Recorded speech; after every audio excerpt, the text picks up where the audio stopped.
নমস্কার, আমি শাশ্বতী। সবাইকে জানাই আন্তরিক শুভেচ্ছা। অনেক দিন পর আজকে একটা ভিডিও করার চেষ্টা করছি, দেখি হয় কি না। আমরা বেড়াতে গিয়েছিলাম ঝাড়খণ্ডে, রাঁচি, নেতারহাট, পাত্রা টু মেকলাক্সিগঞ্জ।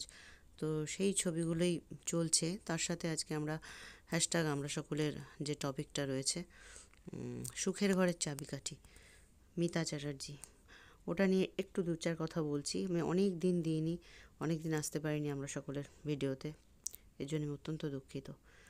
সুখ কথাটা না ভীষণ আপেক্ষিক। সুখ কার কোনটাতে সুখ, কোনো একটা মানে পার্টিকুলার কিছু নেই যে এটাতেই সুখ আর এটাতেই দুঃখ। যে যেভাবে সুখটাকে দেখে। অনেকে আছে না, পাছে লোকে কিছু বলে, পাছে লোকে কিছু বলাটাকে আমি ভীষণভাবে অ্যাভয়েড করি। আমি যদি কোনো অশালীন কিছু না করি, কারোর ক্ষতি না করি, তাহলে পাছে লোকে কিছু বলেতে আমার কিছু আসে যায় না। আমি বরাবরই সাজতে ভালোবাসি।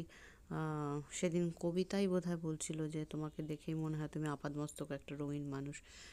কেউ বোধহয় বলছিল এরকম। হ্যাঁ, সত্যি আমি রঙিন এবং রঙিন থাকতে চাই। তো বরাবরই আমি সাজি। তো একসময় আমি চাকরি করতাম এবং আমার হাজব্যান্ড বরাবরই বাইরে ওর চাকরি ছিল, ট্যুরের ব্যাপার ছিল। অনেক দিন পর পর কলকাতায় আসতো, তো বাইরেই থাকতো। তো সেখানে আর আমার সন্তানও অনেক পরে হয়েছে।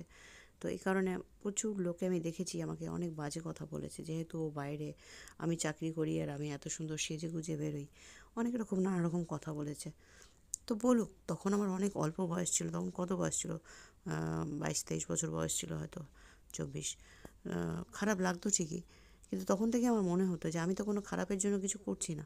আমার ভালো লাগছে, ভালো লাগা মানেই তো হ্যাপিনেস, হ্যাপিনেস মানেই তো সুখ। তো আমার যখন ভালো লাগছে আমি কেন করব না। আমি বরাবর খুব ডিজাইনার ব্লাউজ পরি।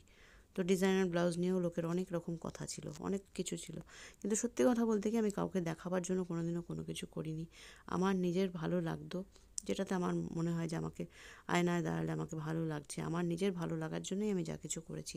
ঘর গুছানো থেকে, নিজেকে সাজানোর থেকে, যে কোনো কাজ করার থেকে, যা কিছু করা, আমার যেটাতে মনে হয় যে আমার মনের আনন্দ, সুখ, ভালো লাগছে, আমি সেটাই বরাবর করেছি।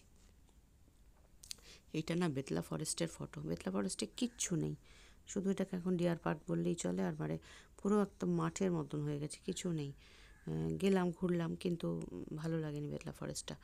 তা বাদে এটা আমাদের বেতলায় যে এতে ছিলাম, সেই সকালবেলায় রুম থেকে ওখানে দেখা যাচ্ছে বাইরেটা, খুব সুন্দর। ওখানে বসে সকালবেলা কফি খাচ্ছিলাম, খুব ভালো লাগছিলো। এই ট্যুরটা খুব ভালো হয়েছে। আমার হাজব্যান্ডের একদম ছোট্টবেলায় ওদের বাবারা সব রাজভবনের অফিসার ছিলেন। তো সেই 4 বন্ধু আর আমরা 8 জন মিলে গিয়েছিলাম। এই আমার ঘরের মধ্যে, রুমের মধ্যে বসে সব আড্ডা হচ্ছে এখানে।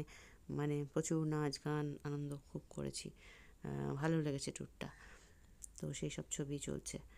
তো যাই হোক, যেটা বলছিলাম, যে সুখের ঘরের চাবিকাঠিটা নিজের হাতে রাখাই ভালো। অন্য কারোর হাতে তুলে দিলাম, সে আমাকে এটা করালে আমার ভালো লাগবে, আমার সুখ হবে।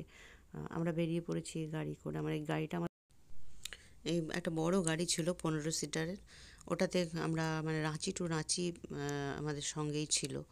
তাই জন্য আরও ভালো ঘুরেছি। মানে সবসময় যা কিছু মালপত্র ওর মধ্যেই থাকছে, কোথাও গিয়ে নামছি, আবার বেরিয়ে পড়ছি, আবার যাওয়ার পথে ওর মধ্যে করে নিয়ে গিয়ে রাস্তায় কিছু দেখে নিয়ে আবার আরেকটা জায়গায় চলে যাচ্ছি। খুব ভালো লেগেছিলো। তো যেটা বলছিলাম, অন্যের হাতে চাবিকাঠি দেওয়া নয়, কেউ আমাকে কিছু করালো, কোথাও ঘোরালো, কোথাও দেখালো, কিছু বললো নয়। আমার সুখ, আমার ভালো লাগা আমার হাতে, সুখের চাবিকাঠি আমার হাতে।